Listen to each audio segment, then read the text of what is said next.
সুপ্রিয় দর্শক, এই যে দেখেন লাউ, এই যে দেশি লাউ যারা করছেন, এই যে লাউগুলো যে করেন কৃষক যারা আছেন, এই যে লাউয়ের এই যে ফুকাটা দেখেন, এই যে ফুকে ধরছে, এটা কিন্তু ফুকাটা হইলো মাছি ফুকা, এটা মৌত বলে, এটা বৃত্ত ঢুকে যায়, বুঝছেন?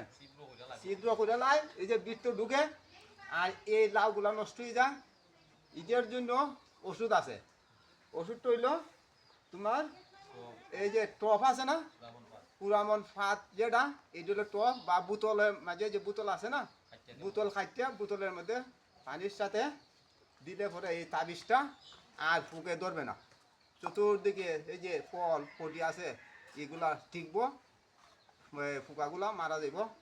অনেকে এইভাবে দেখেন নষ্ট হয়ে গেছে, এটা আর নষ্ট হইতো না। আর উপরে তোমার স্প্রে দিবেন সিটাইয়া কীটনাশক। সুপ্রিয় দর্শক, এই যে দেখেন লাউগুলা কিন্তু, এই যে দেখেন লাউগুলা কিন্তু সুন্দরভাবে ফটিগুলো আসছে। এই যে লাউ চতুর্দিকে এই ওষুধটা ব্যবহার করবেন, বলে লাউ ধরবো। সুপ্রিয় দর্শক, সবাই ভালো থাকেন, সুস্থ থাকেন। সালাম আলাইকুম।